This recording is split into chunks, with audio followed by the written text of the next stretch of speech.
You all. Welcome, Shankar, Swapna, Divya. Welcome to Sessionama. Yeah, I think in my mentioned as 9 o'clock, but it's actually 9:15 class. I'm sorry for that. Very good. Uh, See, this session would be very useful. The reason being, I have selected few topics in economics. For example, you can take unemployment, you can take poverty, you can take finance commission. Like this, I have selected certain number of topics and I tried to cover various questions from all these topics. So that is how we are trying to proceed in today's session. So give me 2 minutes of time. I'm just loading the document. Meanwhile, others also would join us for this session.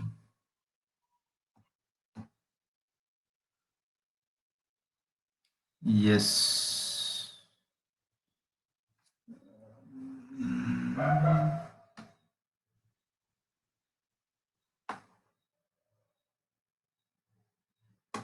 Okay. Uh, okay. Yes.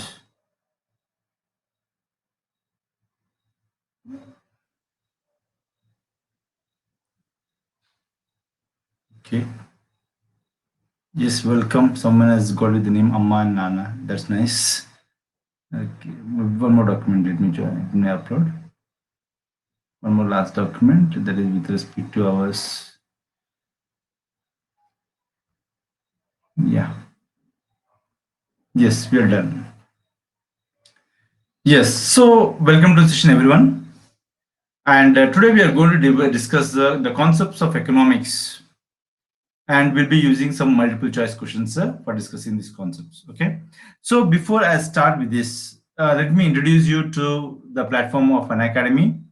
As you know, that Unacademy is India's largest learning platform. And as you know, we have got 1 year batch course that is going to start from tomorrow, that is 30th of September. And myself, Ramna Reddy sir, and Isaac sir, Srinivas sir, Amar sir is going to be part of this. Along with us, few other faculties also would join us. So it may become part of this batch course. This is a plus course. Okay. And top educators will be giving you access to all these courses and they will be helping you in strengthening your subjects. And these are the benefits of Unacademy. As you know that these are the things everyone of you are aware of: unlimited access, live development sessions, multiple choice questions test series, personal guidance, EMI payment options, and many other stuffs, right? And you can listen to a special class. You can also listen to regular courses. And this is a subscription applicable to you all. Okay. So if you use the referral code NRK10, you would get 10% of discounts on your subscription. So this is what about some aspects about Unacademy, right? Now, straight away, let us go to our session. All of you be on your toes. We are going to have a lot of, discussion with lot number of questions, and I want you to be very swift in answering these questions, right? So this is about myself. These are the questions. Yes, you know this is the one, right? Yes, the first question of the day. Get ready. Who coined the term Hindu rate of growth for Indian economy or Hindu growth rate for Indian economy? So there was a term called as a Hindu growth rate. Who is the one who has designed the term called Hindu growth rate or Hindu rate of growth rate? Is it A.K. Sen? Okay. Amartya Kumar Sen? Is it Kriti S. Parekh? Is it Raj Krishna? Is it Montek Singh Halwalia? So who among them has designed this term called as a Hindu rate of growth? Okay.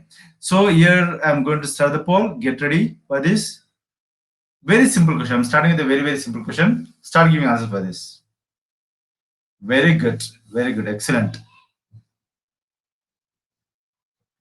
People already started giving answers for this. That's appreciable. I just started with a very basic question.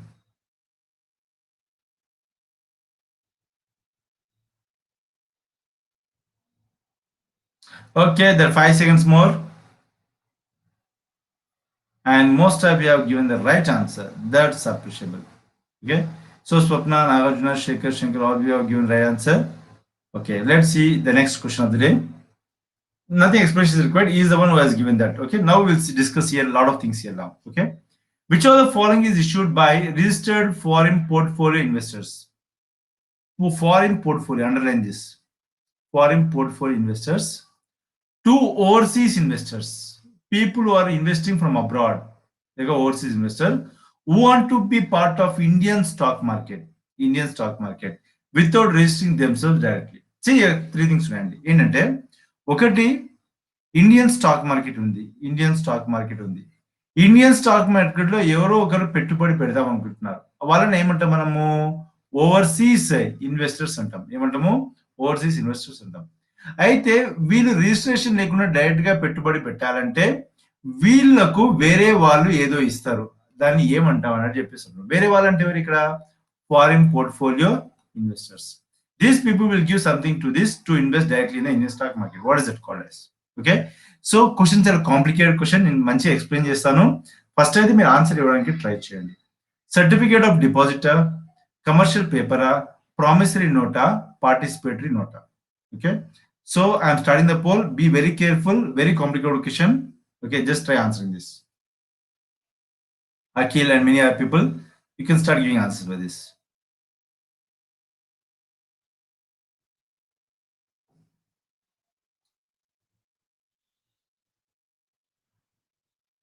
Foreign portfolio investors will issue something to overseas investors, okay, to make them part of Indian stock market without directly registering them. 2 seconds more. Very good, and excellent. That's appreciable.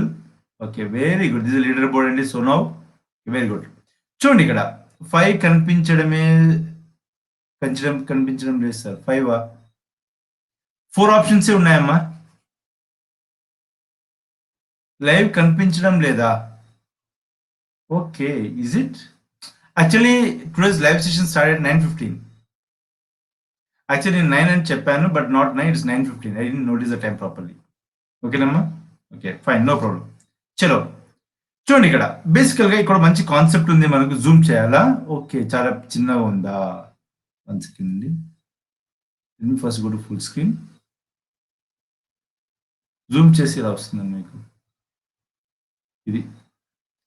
Which of the following is issued by registered foreign portfolio investors to overseas investors who want to be part of Indian stock? నేను అనుకుంటాను, నేను font ని broad చేయకుండా normal గా పెడితే better అనుకుంటాను. I do that next time. It's learning అండి. Very good. అదే ఒరిజినల్ గా పెడితే సరిపోతుంది. ఈ ఒక్క రోజు అడ్జస్ట్ చేసుకోండి, నెక్స్ట్ టైం అలా చేస్తాను. ఒకసారి కాన్సెప్ట్ ఒకసారి వినండి. ఈ కాన్సెప్ట్ చాలా చాలా important concept in stock market అండి. ఓకే, చూడు ఇక్కడ ఫారిన్ మార్కెట్ లో ఫారిన్ ఇన్వెస్ట్మెంట్స్ చాలా ఇంపార్టెంట్ కాన్సెప్ట్. బేసికల్ ఏంటంటే, ఫర్ ఎగ్జాంపుల్ ఎటొస్తే ఇండియన్ స్టాక్ మార్కెట్ ఇలా ఉందనుకుందాం. ఇండియన్ స్టాక్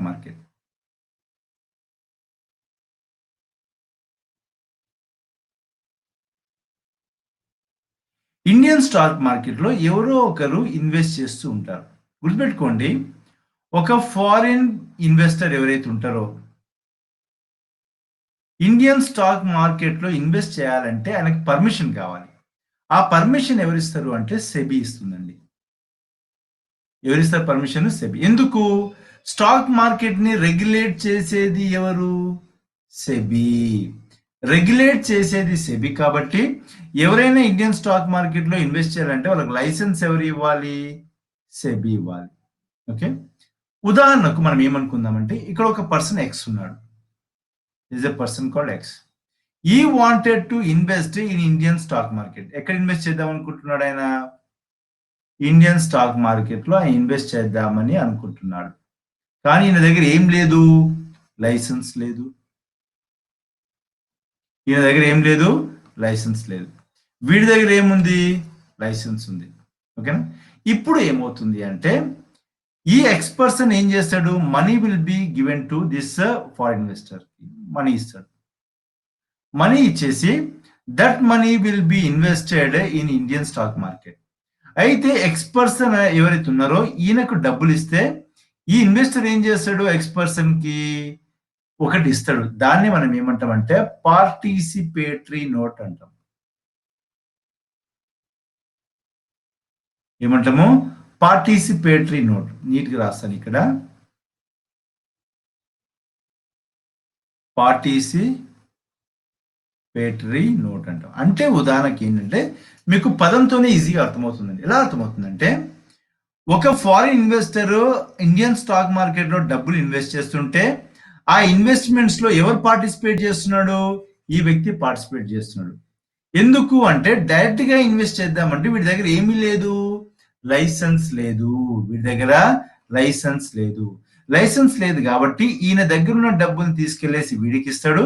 వీడి దగ్గర లైసెన్స్ ఉంది కాబట్టి ఇండియన్ స్టాక్ మార్కెట్ లో వీడు ఇన్వెస్ట్ చేస్తాడు. ఇన్వెస్ట్ చేసినప్పుడు వీడు ఏం చేస్తాడు? వీడికి ఒక డాక్యుమెంట్ ఇస్తాడు. దాన్ని మనం ఏమంటాము? పార్టిసిపేటరీ నోట్ అంటాం. ఏమంటాము? పార్టిసిపేటరీ నోట్ అంటే ఏంటి? వీడికి డబ్బులు ఇచ్చినట్టు ఇది ప్రూఫ్ అన్నమాట. ఏంటి ప్రూఫ్? పార్టిసిపేటరీ నోట్ అనేది ప్రూఫ్. ఫర్ ఎగ్జాంపుల్ ఇక్కడ డబ్బులు ఇన్వెస్ట్ చేసి వీడికి ప్రాఫిట్స్ వచ్చినాయి అనుకోండి, కొన్ని ప్రాఫిట్స్ వీడు తీసుకుంటాడు, కొన్ని ప్రాఫిట్స్ ఏం చేస్తాడు? వీడికి ఇస్తాడు అనమాట. అంటే ఇక్కడ మీకు అర్థం చేసుకోవాల్సిన విషయం ఏంటంటే ఇండియన్ స్టాక్ మార్కెట్ కి ఈ వ్యక్తికి సంబంధం లేదు. There is no interaction between the person called X and Indian stock market. ఎవరి ద్వారా మనకి ఇంటరాక్షన్ జరుగుతుంది? ఈ వ్యక్తి ద్వారా ఇంటరాక్షన్ జరుగుతుంది. కాబట్టి గుర్తుపెట్టుకోండి, ఈ పార్టిసిపేటరీ నోట్ ద్వారా మన భారతదేశానికి వస్తున్నటువంటి పెట్టుబడులు ఏవైతే ఉన్నాయో ఈ పెట్టుబడుల విషయంలో కొన్ని సందిగ్ధాలు ఉన్నాయి, కొన్ని డౌట్స్ ఉన్నాయి. ఏంటి ఆ డౌట్స్ అంటే ఇల్లీగల్ గా సంపాదించిన డబ్బును కూడా ఇలా ఇన్వెస్ట్ చేస్తున్నారు ఇండియన్ స్టాక్ మార్కెట్ లో అని చెప్పేసి ఒక డౌట్ ఉంది. అదే విధంగా డౌట్, ఫర్ ఎగ్జాంపుల్ ఒక పర్సన్ వై ఉన్నాడు. ఈ పర్సన్ ఏం చేశాడు? ఇండియాలోనే బ్లాక్ మనీని సంపాదించాడు. సంపాదించి ఏం చేస్తాడంటే ఓ కంట్రీకి వెళ్తాడు. ఓ కంట్రీకి వెళ్ళేసి ఒక ఎక్స్ పేరు మీద ఈ డబ్బుల్ని ఈ వ్యక్తికి ఇచ్చేసి ఈ వ్యక్తి ద్వారా మళ్ళీ ఇండియన్ మార్కెట్ లోనే మళ్ళీ పెట్టుబడి పెడతాడు. అంటే ఏంటి? ఇండియన్ స్టాక్ మార్కెట్ బ్లాక్ మనీని పెట్టుబడి పెట్టడానికి ఈ పార్టిసిపేటరీ నోట్ అనేది ఉపయోగపడుతుంది. కాబట్టి this is used for illegal purpose అని చెప్పేసి అంటూ ఉంటారు. అర్థమవుతుందా? So this is with respect to concept of participatory note. మరొక్కసారి చెప్పాలా? మీకు అర్థమైందా? If you want me to brief once again, I will repeat once. ఒక వ్యక్తి ఉన్నాడండి విదేశాల్లో.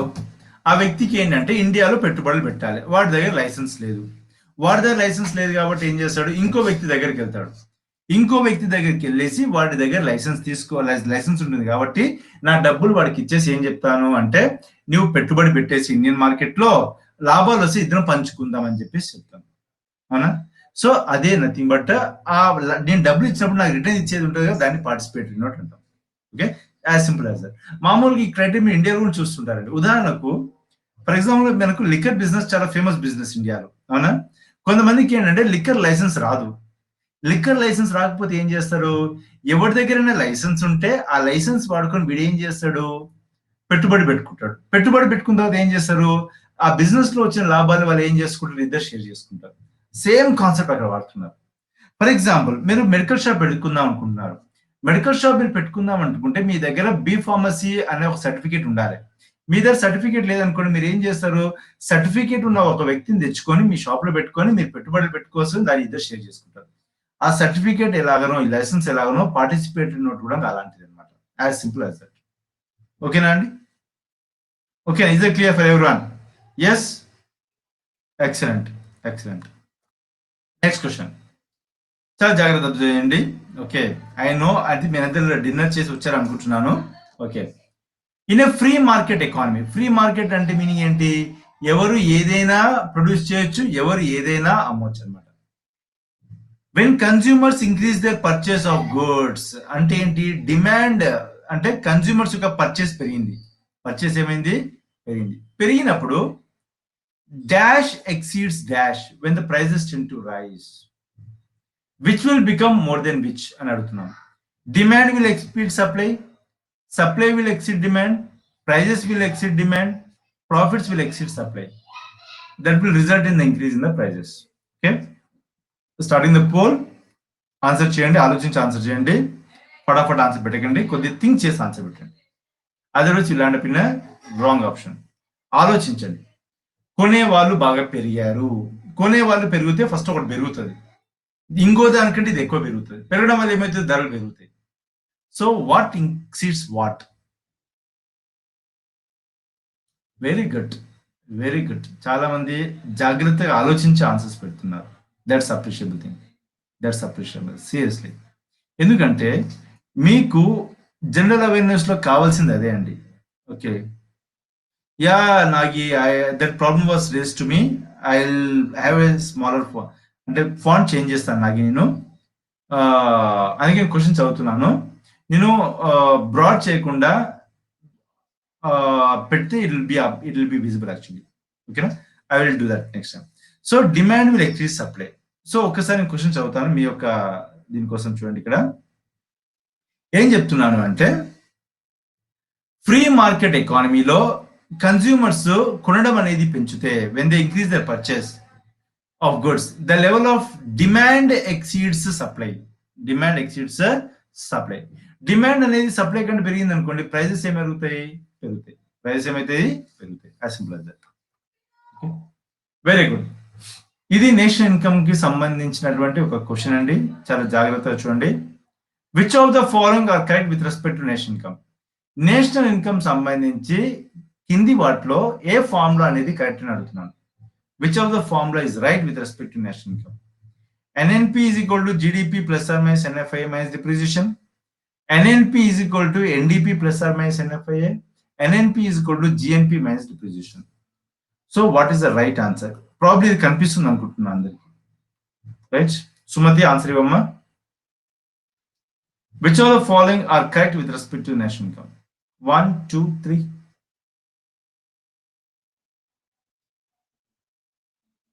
Both 1 and 2, both 2 and 3, both 1 and 3, both all 1, 2, 3. National income అనే concept కి సంబంధించి కింది వాటిలో ఏది కరెక్ట్ ఆప్షన్?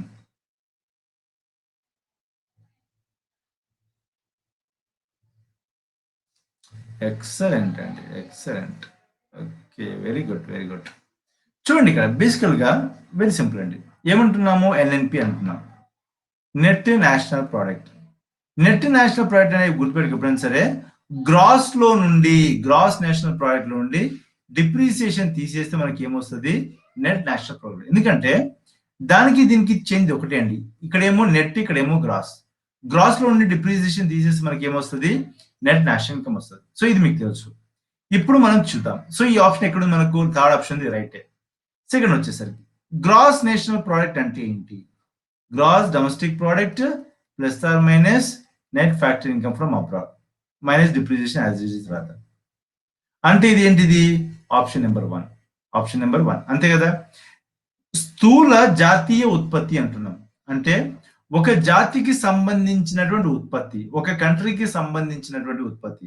అంటే గ్రాస్ డొమెస్టిక్ ప్రోడక్ట్, కంట్రీ లోపల తయారైన ఉత్పత్తి, విదేశాల నుండి వస్తున్నటువంటి నికర ఆదాయం, విదేశాల నుండి వస్తున్నటువంటి నికర ఆదాయం.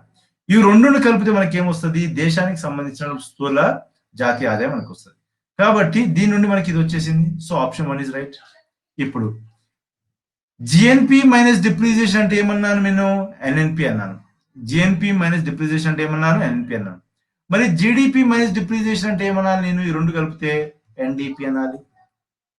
NDP plus or minus NFI. ఇది ఏ ఆప్షన్? Second option. అంతే కదా. గ్రాస్ ని నెట్ లాగా కన్వర్ట్ చేయాలి అంటే మైనస్ డిప్రిసియేషన్ చేయాలి. గ్రాస్ అంటే మొత్తం, దాంట్లో తరుగుదలను తీసేస్తే మనకు వచ్చేది ఏంటి? నికర. సో ఎన్డిపి అన్నమాట. That's simple. Gross will become net when you do minus depreciation. As simple as that. ఓకేనండి.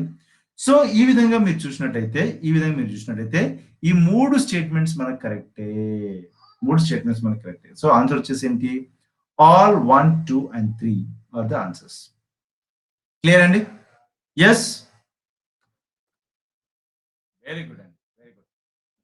ఇప్పుడు మనకి కొన్ని ఇంట్రెస్టింగ్ క్వశ్చన్స్ రాబోతున్నాయి, మనకు సంబంధించిన క్వశ్చన్స్ ఇవన్నీ. ఓకే, అన్ఎంప్లాయ్మెంట్ సంబంధించినటువంటి క్వశ్చన్స్ అండి. చూడండి ఎంతమంది కరెక్ట్ గా ఆన్సర్ ఇస్తారో విల్ సీ. ఓకే, నేను క్వశ్చన్ ఒకవేళ మీకు కనిపించకపోతే చదువుతానండి, చాలా జాగ్రత్తగా అండి. If a person is ready to work at the prevailing veg rate, ఒక వ్యక్తి మార్కెట్ లో ఏ అయితే ధరలు నడుస్తున్నాయో ఆ ధరల దగ్గర పనిచేయడానికి సంసిద్ధంగా ఉన్నాడు. Is ready to work but is unable to find work. కానీ ఆయనకు పని దొరకట్లేదు. అంటే మార్కెట్ లో ఎంత జీతాలు ఇస్తున్నారో ఆ జీతాల దగ్గర పని చేయడానికి ఆయన రెడీగా ఉన్నారు, కానీ ఏం దొరకట్లేదు? పని దొరకట్లేదు. అటువంటి అన్ఎంప్లాయ్మెంట్ ని మనం ఏమంటాం? What you call such kind of unemployment as? Option A voluntary unemployment, option B involuntary unemployment, option C seasonal unemployment, option D none of the above. So చాలా జాగ్రత్త ఆన్సర్ చెప్పండి.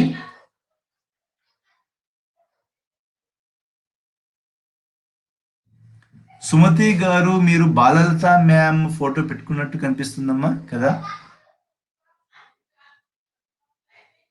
షీఈ్ గ్రేట్ లేడీ అండి actually. She cracked civils. Yeah, she didn't opt for that again. She's training students. Good lady. In spite of being specially abled, she's immense willpower. That's appreciable, right? Very good, very good, very good. Okay, nice అండి. చాలా మంది మంచి answers ఇచ్చారు. Answer వచ్చేసరికి involuntary unemployment. No, she is not UPSC. She is a trainer and actually. She is very famous in Hyderabad. Okay.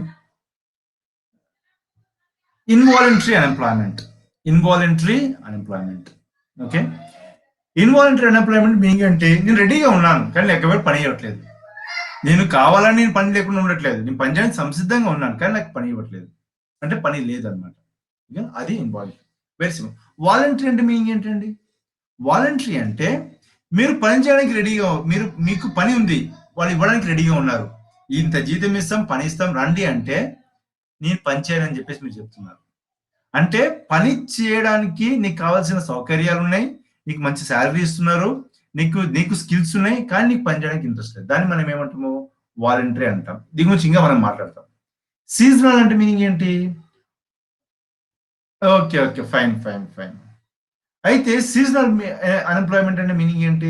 I don't think so, because అలా work చేస్తుంటే అలా పెట్టుకోకూడదు. I don't not show.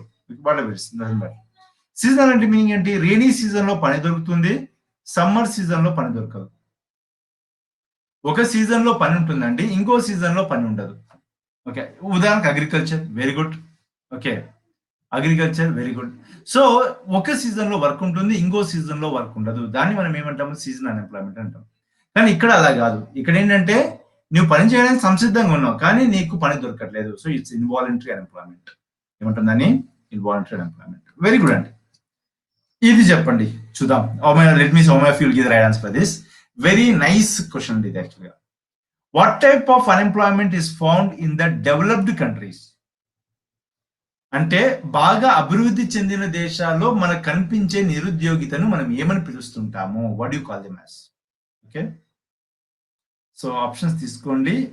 Yes, ఇన్వాలంటరీయా, వాలంటరీయా, structural, డిస్గైజ్డా?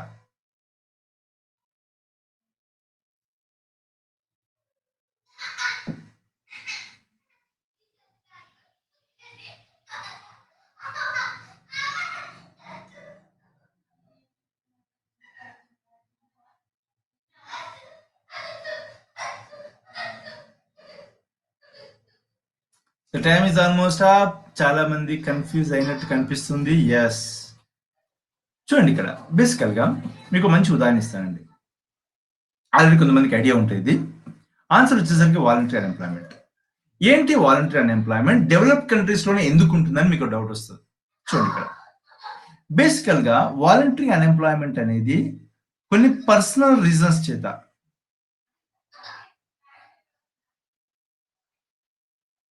పెట్టుకున్న unemployment. Personal reasons అంటే కూడా మరీ ప్రెస్సింగ్ కాదు. They think that okay we will go for unemployment. ఏదో విధంగా అంటే ఉదాహరణకి ఎగ్జాంపుల్ చెప్తున్నాను. ఫర్ ఎగ్జాంపుల్ ఒక వ్యక్తి ఉన్నాడు. ఓకే, ఈజ్ వైఫ్ ఓకే ఉంది, వాళ్ళకు చిన్న పాప పుట్టింది. చిన్న పాప, ఆ పాప ఇంకా అప్పుడే పుట్టింది అనమాట, ఇలా పడుకొని ఉంటుంది అనమాట పాప. ఇప్పుడు వైఫ్ పాపతో మంచిగా టైం స్పెండ్ చేస్తుంది, అవునా? ఈ వ్యక్తి ఏం చేస్తున్నాడు? ఆఫీస్లో వర్క్ చేస్తున్నాడు. అప్పుడు ఈ వ్యక్తికి ఏమనిపిస్తుంది? ఈ చిన్న పాప, ఇప్పుడే పుట్టిన పాపతో మంచి మంచి మ్యాజికల్ మూమెంట్స్ అనేవి ఉంటాయి. కాబట్టి మా వైఫ్ మ్యాజికల్ మూమెంట్స్ మొత్తం ఎంజాయ్ చేస్తుంది, మరి నేను ఎంజాయ్ చేయట్లేదు కదా అని చెప్పేసి ఫీల్ అవుతూ ఉంటాడు. ఎందుకు? ఆఫీస్లో ఫుల్ వర్క్ ఉంటుంది, ఈజ్ వెరీ మచ్ ఫ్రస్ట్రేటెడ్, ఇంత మంచి మూమెంట్స్ మిస్ అవుతున్న ఫీలింగ్ కూడా చాలా ఎక్కువైపోతుంది అనమాట. అప్పుడు ఏం చేస్తాడు ఈ వ్యక్తి? 1 సంవత్సరం పని చేయకపోతే ఏమైనా అవుతుందా? ఏం కాదు కదా అని చెప్పేసి voluntarily you will put a leave or you will go for resignation and you will come and enjoy something called as a fatherhood ని ఎంజాయ్ చేస్తాడు. Enjoy what?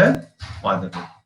ఈ విధంగా just for personal reasons. For example నాకు అనిపించింది, ఏమనిపించింది, నాకు ఇంకా కొద్ది చదువుకుంటే బాగుంటుంది నాకు అనిపించింది. నేనేం చేస్తాను, నా జాబ్ రిజైన్ చేస్తాను, 1 year కూర్చొని చదువుకుంటాను, ఏదో ఒక కోర్స్ చేస్తాను. మీరు చూస్తున్నారు కొంతమంది ఈవెన్ వాళ్ళు ఏంటంటే ఐపీఎస్ ఆఫీసర్ చదువుతున్నా కూడా కొంతమంది పిహెచ్డి చేయడానికి వెళ్తూ ఉంటారు. That's voluntary unemployment. ఓకే, ఇది ఎప్పుడు ఉంటుంది అంటే మీకు మంచి శాలరీ ఉండి, మీ దగ్గర ఫుల్గా మనీ ఉండి, అంటే జాబ్ చేయకపోతే ఏమి కాదు అన్న ఫీలింగ్ లో మీరు ఉంటే, ఓకే, మీకు కంఫర్ట్ లెవెల్స్ ఉండేసి అన్ని ఉంటే అప్పుడు మీకు వాలంటరీ ఉంటాయి. అవన్నీ ఎక్కడ ఉంటాయి? మనకు అభివృద్ధి చెందిన దేశాల్లో ఎక్కువ కనిపిస్తుంటాయి. మనలాంటి దేశాల్లో మనకి ఏంటంటే కొద్ది తక్కువ కనిపిస్తాయి కానీ తక్కువ. ఎందుకంటే మన దగ్గర పని చేస్తే గానీ ఒక్కోసారి పూట గడవని పరిస్థితి మనకు ఉంటుంది, అవునా? సో స్వచ్ఛంగా వాళ్ళు అదే మీరు రాసిన కరెక్ట్ నాగి. ఓకే, స్వచ్ఛందంగా వాళ్ళు ఈ యొక్క అన్ఎంప్లాయ్మెంట్ ని చూస్ చేసుకుంటారు. దాన్ని మనం ఏమంటామంటే వాలంటరీ అంటాం. ఓకేనా?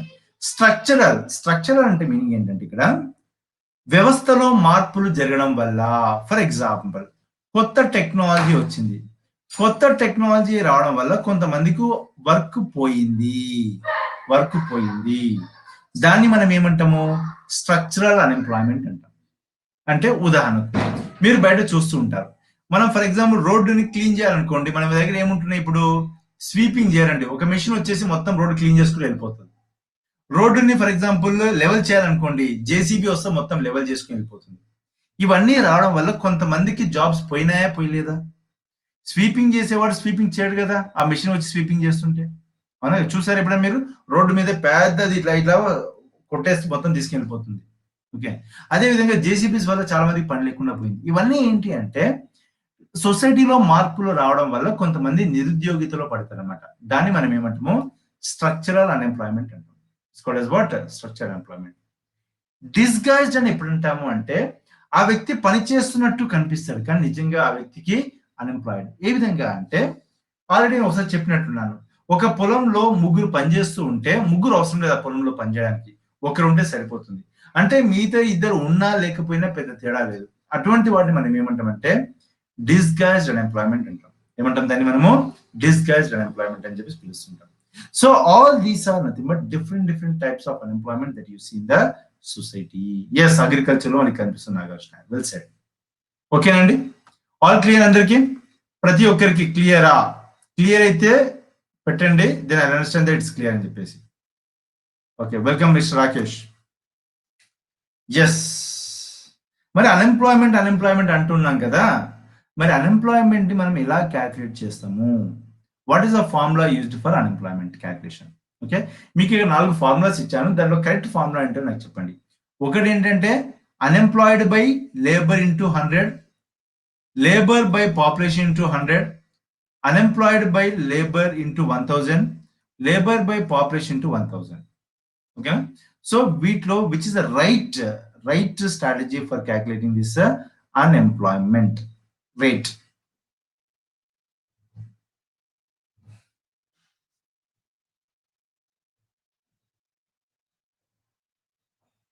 చూద్దామండి ఈరోజు ఎవరు విన్నర్స్ అవుతారో. ఇంత ఇంపార్టెంట్ కాదు, just you can check.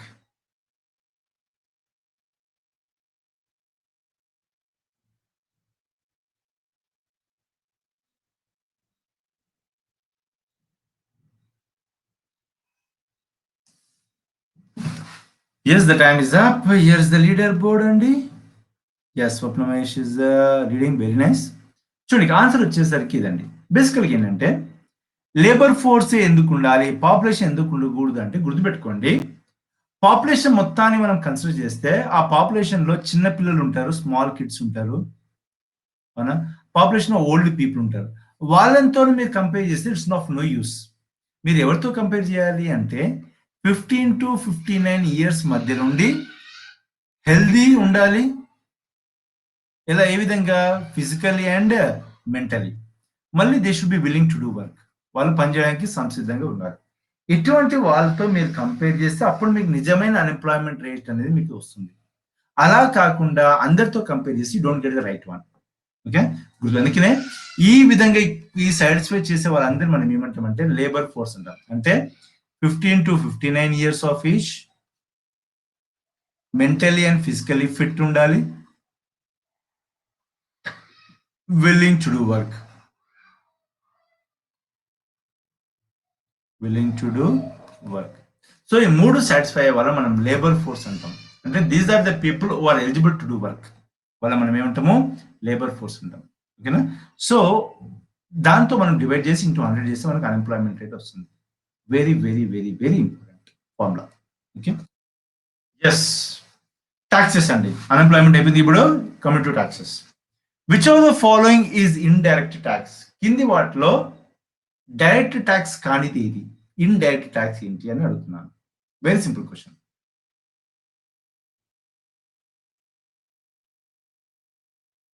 Which of the following is indirect tax? Income ట్యాక్సా, వెల్త్ ట్యాక్సా, కార్పొరేషన్ ట్యాక్సా, సేల్స్ ట్యాక్స్?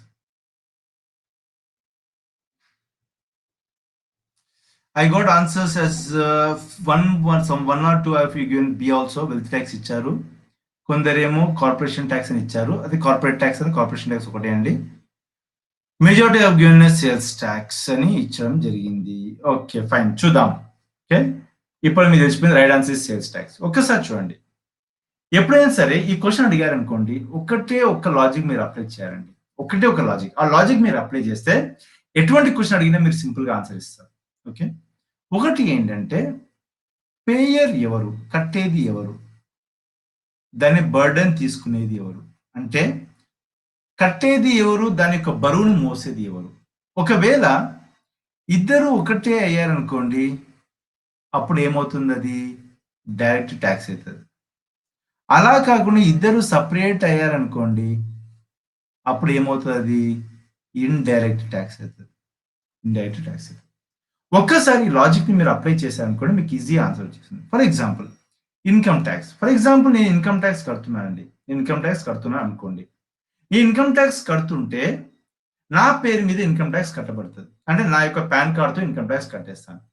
ఇన్కమ్ ట్యాక్స్ ఎవరి డబ్బులతో కడుతున్నాను? పక్కో డబ్బులతో కడుతున్నానా? నా డబ్బులతోనే కడుతున్నాను. అంటే ఏంటి?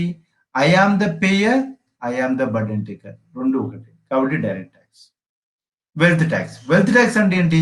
నా దగ్గర బంగారం ఉందనుకోండి, దాని మీద నేను ట్యాక్స్ కట్టాలి. ఇప్పుడు లేదనుకోండి, తీసేశారు, బట్ అదనమాట. అంటే నా దగ్గర బంగారం ఉంటే నా డబ్బులతో నేనే కడుతున్నాను, వేరే వాళ్ళు కట్టట్లేదు. కాబట్టి payer and the burden taker are the same. Corporate tax అంటే ఏంటి? ఒక కంపెనీ తనకు వస్తున్నటువంటి ఆదాయం పైన కట్టే ట్యాక్స్. ఒక కంపెనీ తనకు వస్తున్నటువంటి లాభాల పైన కట్టే ట్యాక్స్. కట్టేది ఎవరు? కంపెనీ. ఎవరి లాభాలతో కడుతుంది? తనకు వచ్చినటువంటి లాభాలతోనే కడుతుంది. కాబట్టి payer and the burden taker are the same. కానీ సేల్స్ ట్యాక్స్ విషయానికి వచ్చేసరికి ఎవరు కడతారు అంటే హోల్సేలర్ కానీ రీటైలర్ కానీ సేల్స్ ట్యాక్స్ కడతారు. ఇప్పుడు మీరు సేల్స్ ట్యాక్స్ దేని మీద కడతారు అంటే వాళ్ళు చేసినటువంటి సేల్స్ ని ఆధారంగా చేసుకుని వాళ్ళు సేల్స్ ట్యాక్స్ కడతారు.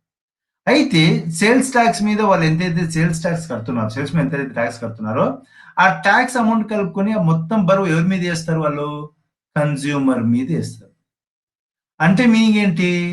బర్డెన్ టేకర్ వచ్చేసరికి కన్జ్యూమర్, కట్టేది ఎవరు? Wholesaler or retailer. ఇప్పుడు మనకి ఏమైంది? Payer is different from the burden taker. Payer, burden taker ఇద్దరు వేరే వేరే అయిపోయారు. కాబట్టి it is a indirect tax. It is a indirect tax. So ఈ లాజిక్ ని మీరు అప్లై చేస్తే మీకు ఏమి చెప్పినా కూడా మీరు ఈజీ ఆన్సర్ ఇవ్వచ్చు. అది ఏంటని మీకు తెలుసు అట్లీస్ట్. ఓకేనా? So this is how you identify direct tax and indirect tax. Is this clear for everyone? అందరికీ అండి, చాలా మంది ఉన్నారు క్లాస్ లో, అందరికి క్లియరా? కొందరికి క్లియరా? ఈజీ కదా ఐడెంటిఫై చేయడం. ఓకే, పేయర్ ఎవరు? దాని యొక్క మూత మోసేవాడు. ఫర్ ఎగ్జాంపుల్ సింపుల్ చెప్పాలంటే, మన భాషలో చెప్పాలంటే సొమ్ము ఒకటిది సోకు ఒకటిది అయింది అనుకోండి, ఇండైరెక్ట్ ట్యాక్స్. సొమ్ము సోకు ఒకరిది అయింది అనుకోండి, డైరెక్ట్ ట్యాక్స్. ఊరు ఒకటిది పేరు ఒకటిది అయింది అనుకోండి, ఇండైరెక్ట్ ట్యాక్స్. ఊరు పేరు ఒకరిదే అయింది అనుకోండి, డైరెక్ట్ ట్యాక్స్. అంతే సింపుల్. ఈ లాజిక్ అప్లై చేయండి, you can give answer for everything. చూడండి, which of the following tax was abolished కాదు ఆల్రెడీ అయిపోయింది కాబట్టి was abolished by goods and services tax. అంటే జిఎస్టి రాకతో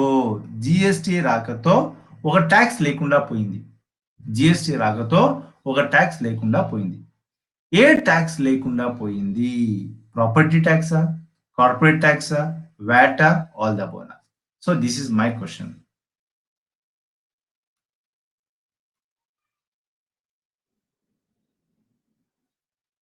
జిఎస్టి రాకతో ఈ ట్యాక్స్ లేకుండా పోయిందండి.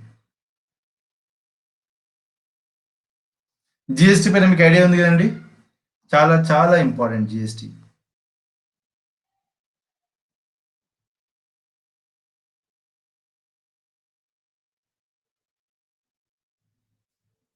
ఎస్ 5 seconds more అండి.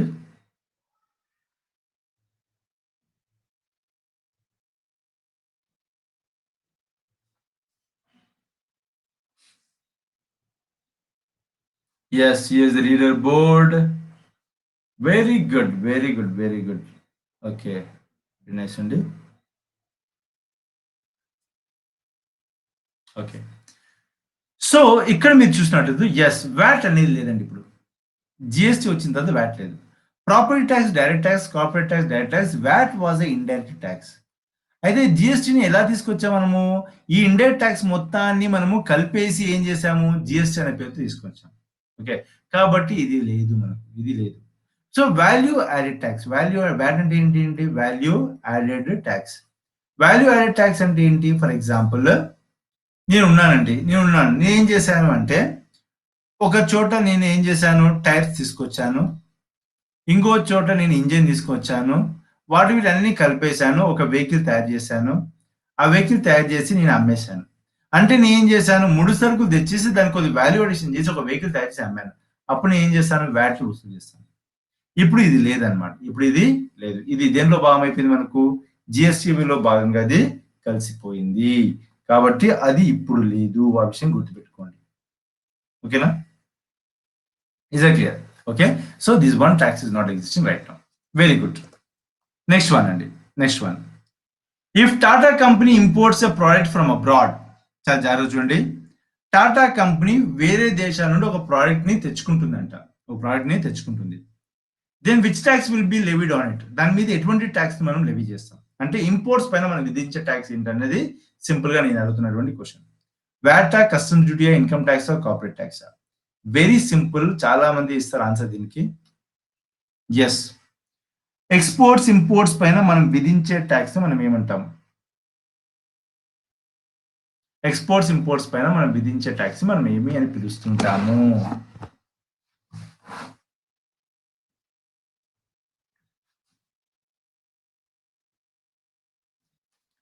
10 seconds more.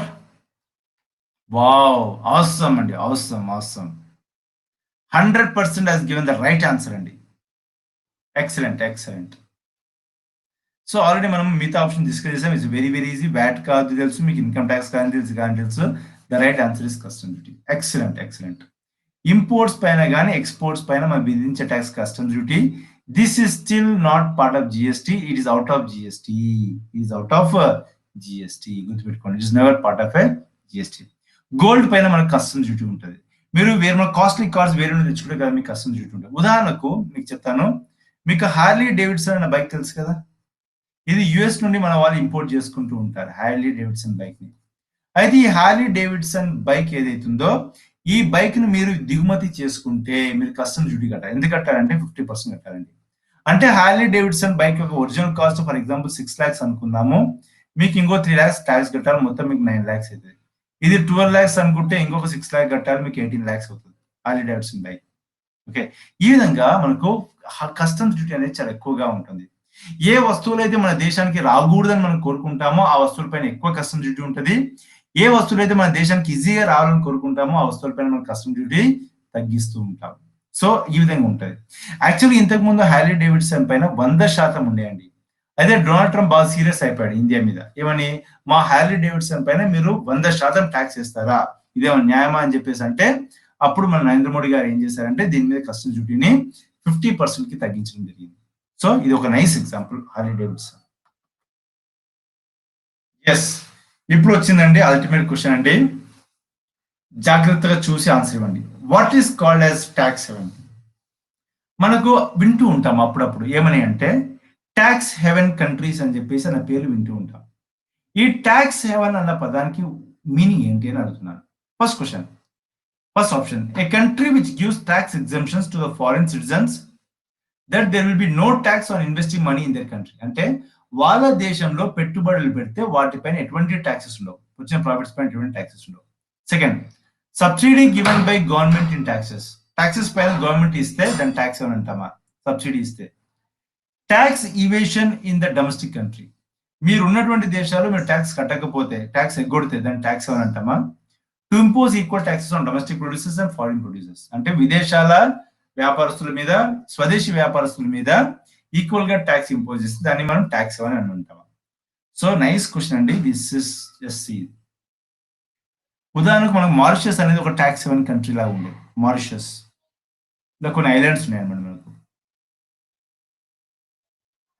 ట్యాక్స్ హెవెన్ కి ఒక మంచి ఉదాహరణ అవన్నీ.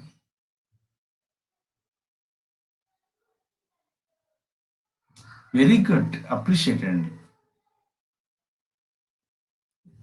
80% have given the right answer. 80%. It's gone down to 75%. Very good. That's appreciable. That's very, very appreciable. Okay.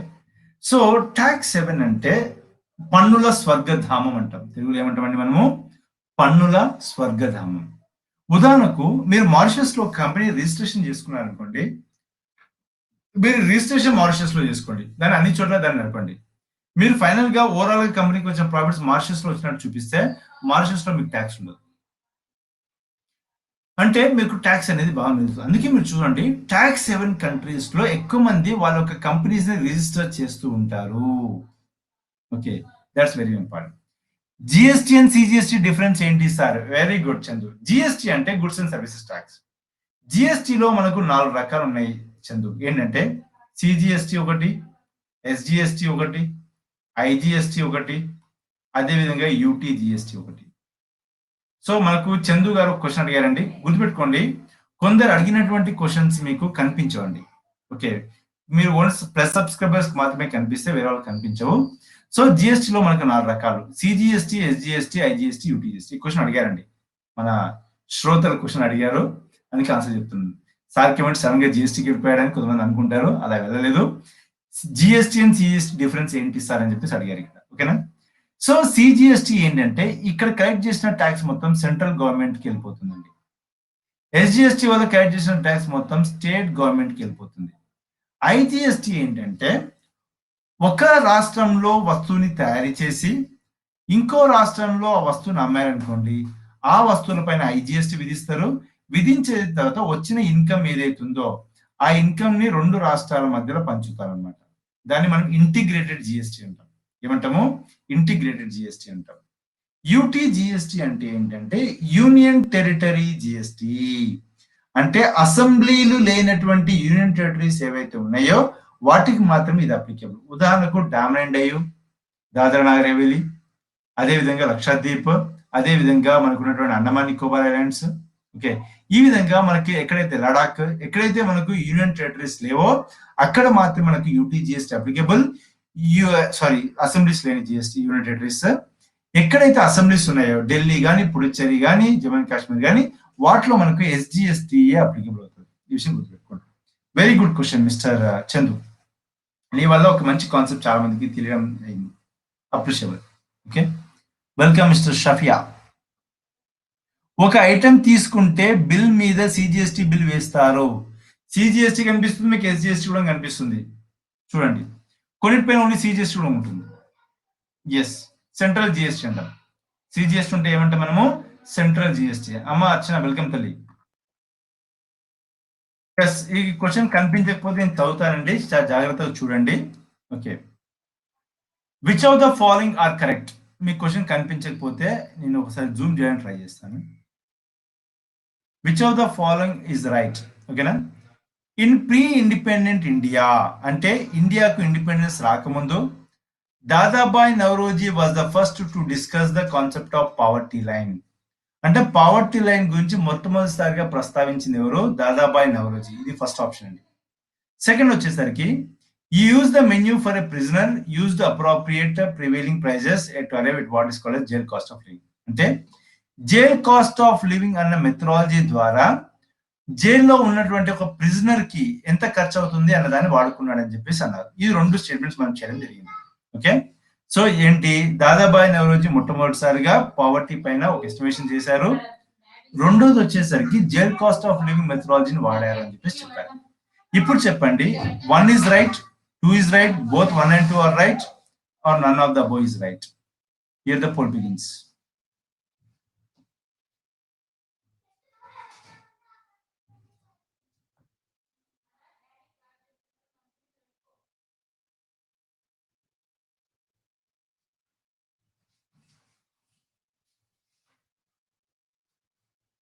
You got 12 seconds more, 10 seconds.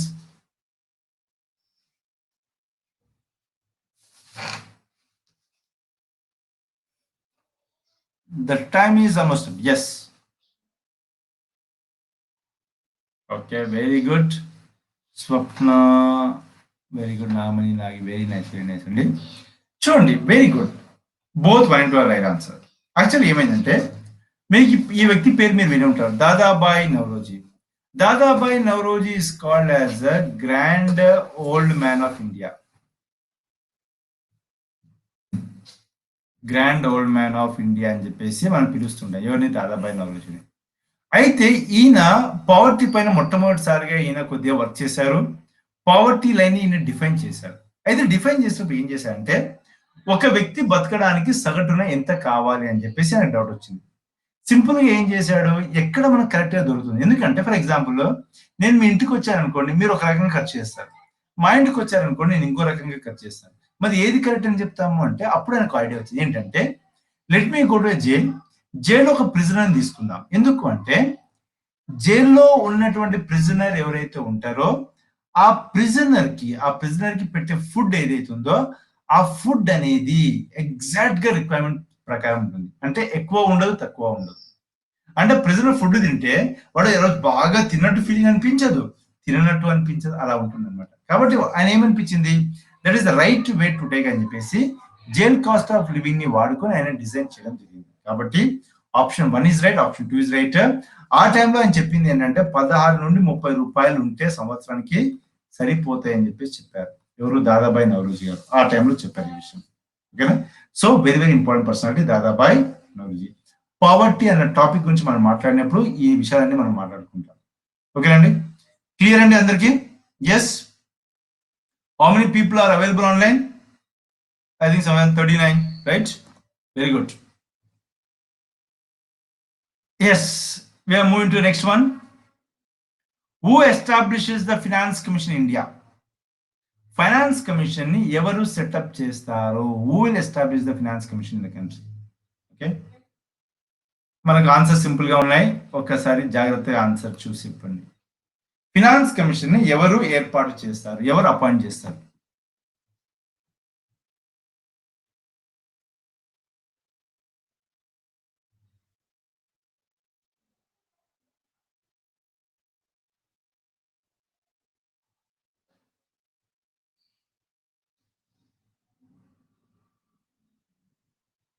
The time is almost up and very done. Very good. Very good. Kiran Kumar is the first one to answer this question. Very good అండి. చూడండి, ఇక్కడ answer వచ్చేసరికి president of India. ఎందుకు president of India అంటే, first of all మీకు తెలియాల్సింది ఏంటంటే, finance commission is a constitutional body. Finance commission constitutional body. Okay. Special status పైన మనకు పార్లమెంటరీ డిసిషన్ తీసుకోవాలి, కానీ ఫినాన్స్ కమిషన్ రికమెండేషన్ ఇవ్వచ్చు. ఆగి finance commission can give a recommendation. నాకు అర్థమైంది నువ్వు ఎందుకు ఈ క్వశ్చన్ అడుగుతున్నావు అనగా. ఎస్ శంకర్, ఆర్టికల్ 280 ప్రకారం this is a constitutional body. నీ క్వశ్చన్ ఎందుకు వచ్చిందంటే, నాగి ఆంధ్రప్రదేశ్ కు ప్రత్యేక హోదా స్టాటస్ ఇవ్వాలి అని చెప్పేసి 14th ఫినాన్స్ కమిషన్ చెప్పలేదు అని చెప్పేసి కొంతమంది అంటున్నారు కదా. అయితే 14th ఫినాన్స్ కమిషన్ యొక్క చైర్మన్ ఎవరైతే ఉన్నారో ఆ వ్యక్తి ఇంపార్టెంట్ వ్యక్తి. ఆ వ్యక్తి గురించి మనకు ఎవరు చెప్పగల ఆన్సర్ ఇక్కడ, ఎందుకంటే ఒక క్వశ్చన్ ఉంది అక్కడ, నెక్స్ట్ క్వశ్చన్ ఉంది. కాబట్టి ఆ 14th ఫినాన్స్ కమిషన్ చైర్మన్ దీనిపైన ఎటువంటి కమెంట్ చేయలేదు. కానీ రాంగ్ రూమర్ ఏంటంటే 14th ఫినాన్స్ కమిషన్ చెప్పింది ఆంధ్రప్రదేశ్ కు స్పెషల్ స్టేటస్ అవసరం లేదు అని చెప్పేసి మనకు ఉన్నటువంటి ఎన్డీఏ గవర్నమెంట్ లో చాలా మంది అన్నారు. కానీ that's not the right statement. ఎందుకంటే సాక్షాత్తు చైర్మన్ ఇట్ సెల్ఫ్ చెప్పారు, నేనేమి ఇటువంటి చెప్పలేదు అని చెప్పారు అనమాట. ఓకేనా? So finance commission can give a recommendation on that నాగి. ఓకేనా? That's very very important. So ఇది appointed by the president. Finance commission లో ఒక చైర్మన్ ఉంటాడు, 4 మెంబర్స్ ఉంటారు. All of them will be appointed by the president. All of them will be appointed by the president. Welcome.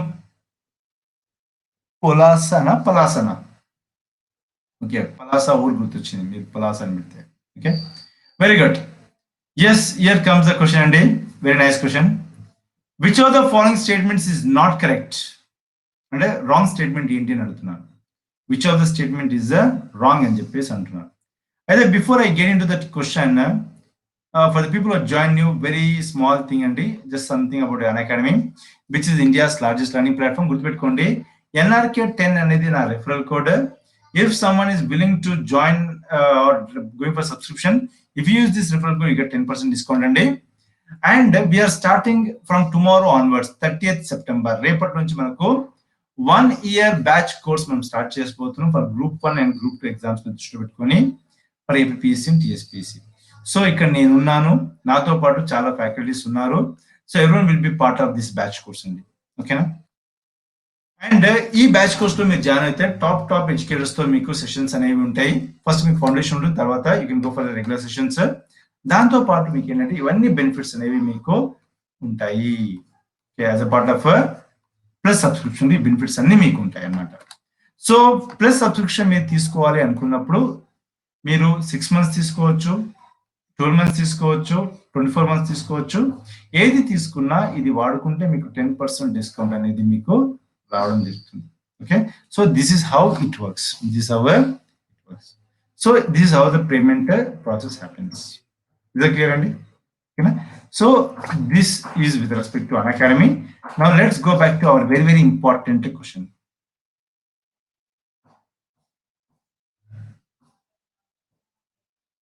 ఇది మన question, ఇది అయిపోయింది, ఇది అనమాట. Yes, what is the options పెడుతున్నాను, పోలండి, ఆన్సర్ ఇవ్వండి.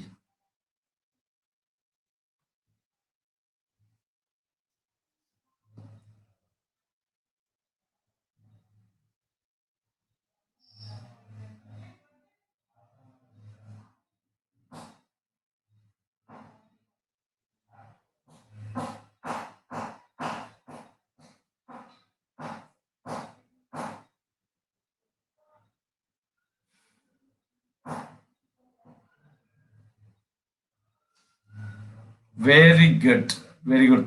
But 40 people 40% right answer. మీకు తెలుసు క్లియర్ ఏంటి అంటే second option is the wrong one. ఎందుకు సెకండ్ వన్ రాంగ్ అంటున్నాను అంటే KC Niyogi is the first chairman of the first finance commission. KC Niyogi, yes, KC Niyogi, very good Nagesh. మొట్టమొదటి ఫినాన్స్ కమిషన్ 1951 లో ఏర్పాటు చేయబడ్డది. దాని యొక్క time period 1952 to 1957. 14th finance commission chairman YV Reddy. గుర్తుపెట్టుకోండి, ఈయన తెలుగు ఆనిముత్యం అండి. అంటే తెలుగు ప్రజల్లో ఒక ఆనిముత్యం ఎవరంటే వైవి రెడ్డి. ముఖ్యంగా చెప్పాలంటే కడప బిడ్డ వైవి రెడ్డి. ఎవరైనా కడపకు సంబంధించిన వాళ్ళు ఎవరైనా క్లాస్ లో ఉంటే గుర్తుపెట్టుకోండి, మీ కడపలో ఒక ఆనిముత్యం పేరు చెప్పండి అంటే నిరభ్యంతరంగా మీరు వైవి రెడ్డి పేరు చెప్పుకోవచ్చు. ఎందుకంటే is a man of great self respect.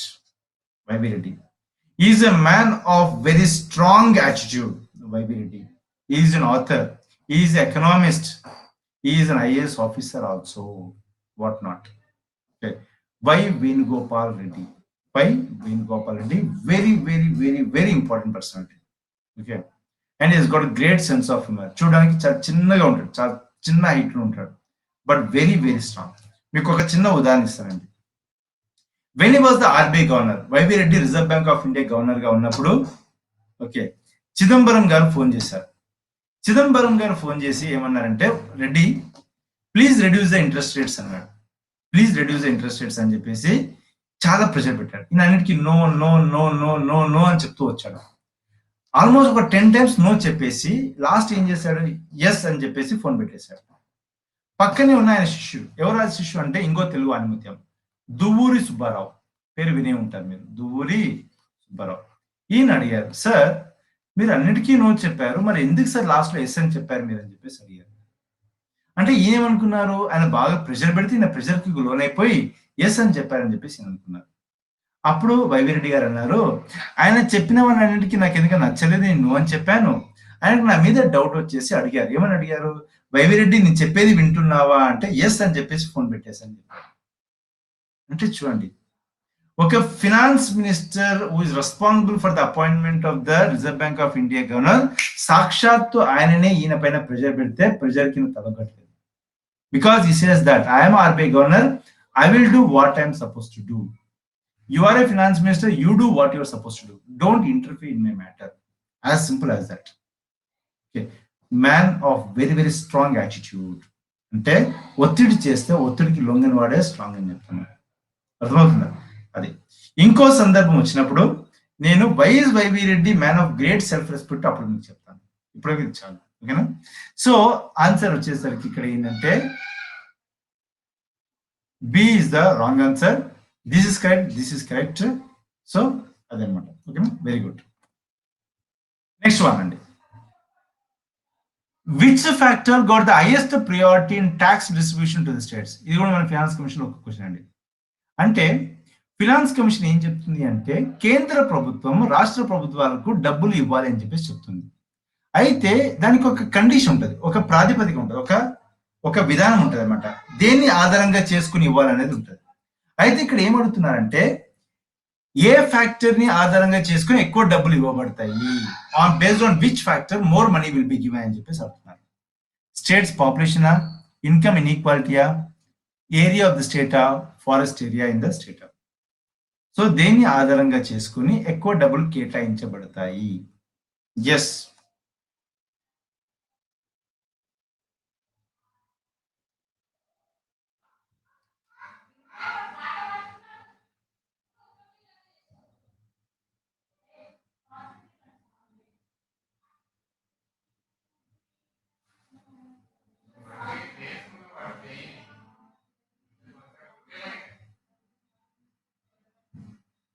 Yes, I got answer from the 41% of the people. Very good అండి. ఓకే, సో లీడర్ బోర్డ్ బాగా చేంజ్ అయిపోతుంది. నాగి కిందికి వెళ్ళిపోయారు, Nagi. Okay fine, no problem. చూడండి ఆన్సర్ వచ్చేసరికి inequality of the states. 15th finance commission ని మనం దృష్టిలో పెట్టుకుంటే, 15th ఫినాన్స్ కమిషన్ దృష్టిలో పెట్టుకుంటే, వెరీ గుడ్ నాగమణి, ఎక్సలెంట్ అమ్మా. 45% contribution is given to the income ఇన్ఈక్వాలిటీకి ఇస్తారు. స్టేట్స్ యొక్క పాపులేషన్ కి 15% ఇస్తున్నారు. అదేవిధంగా ఏరియా ఆఫ్ ద స్టేట్ కి 15% ఇస్తున్నారు. ఓకే, ఫారెస్ట్ ఏరియాకి I think it's forest and ecology అని చెప్పేసి 10% ఇస్తున్నారు. డెమోగ్రాఫిక్ డివిడెండ్ కి 12.5% ఇస్తున్నారు.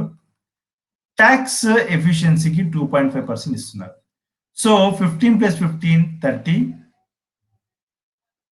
30 + 45 75, 85, 90, 90, 100. That's it. Okay. So 100% of the డబ్బుని ఈ విధంగా అలొకేట్ చేస్తారు. ఇన్ఈక్వాలిటీకి 45%, స్టేట్ యొక్క పాపులేషన్ బట్టి 15% of the amount, area of the state పెద్ద ఏరియా అయితే 15% ఆఫ్ ద అమౌంట్, ఫారెస్ట్ ఏరియాకి 10%, డెమోగ్రాఫిక్ డివిడెండ్ అంటాము, డెమోగ్రాఫిక్ పెర్ఫార్మెన్స్ అంటాము, ఇది గురించి తర్వాత చెప్తాను. అదేవిధంగా ట్యాక్స్ ఎఫిషియన్సీ, ట్యాక్స్ ఎంత బాగా వాళ్ళు రాబడుతుంది దాన్ని బాగా చేసుకుని 2.5% ఇవ్వడం జరుగుతుంది. సో లైక్ దిస్ మనకు డబుల్ అలొకేషన్ అనేది ఉంటుంది as per 15th finance commission. So the answer is nothing but income ఇన్ఈక్వాలిటీకి ఎక్కువ ఇస్తుంది, దాన్ని ఇన్కమ్ డిస్టెన్స్ అని కూడా అంటూ ఉంటాం. ఓకేనా, వెరీ నైస్. మన ఫైనాన్స్ కమిషన్ చాలా డెప్త్ గా దీని గురించి డిస్కస్ చేస్తాం. ఒక్కొక్క దాన్ని ఆల్మోస్ట్ ఈ టాపిక్ డిస్కస్ చేయడానికి మనకు మినిమం 30 minutes పడుతుంది, హాఫ్ అన్ అవర్ టైం పడుతుంది. Just more than half an hour. We already discussed very recently. కాబట్టి మీరు ప్లస్ వాళ్ళు ఎవరు ఉంటే నా ఫినాన్స్ కమిషన్ క్లాసెస్ వినండి ఒకసారి. Okay, yes, I think it's the last question of the day అండి. Let's see how many will give the right answer. Which years population level or population is considered by the 15th Finance Commission while deciding the share of the states. మీకు చెప్పాను కదా ఇక్కడ population కి కొద్దిగా వాటా ఉంటుంది, 15% వాటా ఉంటుంది. అయితే ఏ సంవత్సరం యొక్క పాపులేషన్ మనం కన్సిడర్ చేస్తాము as per 15th Finance Commission? Which year's population will be considered?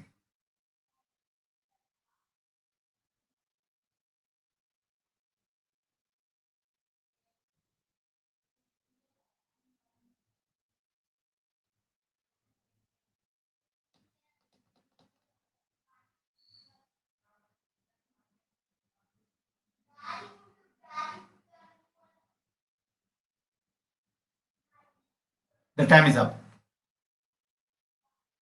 Excellent, excellent, excellent. And what a participation. And very good, very good. Okay. Thank you all for being part of this session. And okay. And it was a great session with you all. You follow me on Unacademy platform. Follow and నా session updates ఉంటే మీకు తెలుస్తుంటాయి, నన్ను follow అవుతే మీకు తెలుస్తుంది, లేకపోతే మీకు updates Rao. So do that. And NRK10 అనేది నా referral code to get 10% of discount. Okay, signing off Narasimha Reddy క్యాసార్. Thank you everyone for being part of this session. Thank you. I hope you all enjoy this session. Very good to you all. Bye, Andy.